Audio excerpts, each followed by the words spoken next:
So টেটটোতো এটা qualifying examination. TET pass কৰিলে চাকৰি পাব তেনেকুৱাতো কোনো কথা নাথাকে।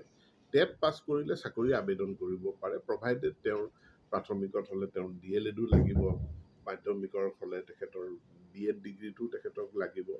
গতিকে নিযুক্তি প্ৰক্ৰিয়া এটা সামগ্ৰিকভাৱে অসমত আৰম্ভ হৈ গ'ল, আৰু হৈ যোৱাৰ পাছত এতিয়া আমি কোৰ্ট কাছাৰীৰ মোকদ্দমা এইখিনি এৰাই চলি পেলাই নিযুক্তিটোক আৰু আগবঢ়াই লৈ যাব বিচাৰিছোঁ। শেহতীয়াভাৱে 6 শিডিউল এৰিয়াৰ যিহেতু এইটো এটা ট্ৰেন্সফাৰ্ড ছাবজেক্ট, গতিকে 6 শিডিউল এৰিয়াৰ কাৰণে পৃথককৈ টেট অনুষ্ঠিত কৰা তাৰো এক সিদ্ধান্ত হৈছে। সময় সুযোগ এটা চাই নিশ্চিতভাৱে কৰ্তৃত্বপ্ৰাপ্ত সংস্থাই এই পৰীক্ষাটো অনুষ্ঠিত কৰিব।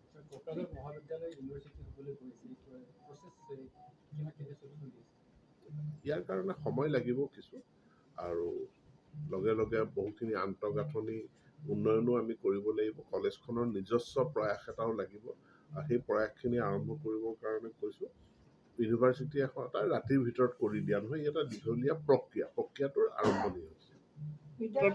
এখন চুক্তি আছে, গতিকে সেই চুক্তি অনুযায়ী চুক্তিৰ 6.3 নং দফা 6.3 নং দফা অনুযায়ী এই প্ৰাদেশিকীকৰণখিনি বিবেচনা কৰা হ'ব। কিন্তু প্ৰাদেশিকীকৰণ বিবেচনা কৰিবলৈ যাওঁতে তাত নিৰ্দিষ্ট চৰ্তটো কণ্ডিশ্যন এপ্লিকেশ্যনটো হ'বই।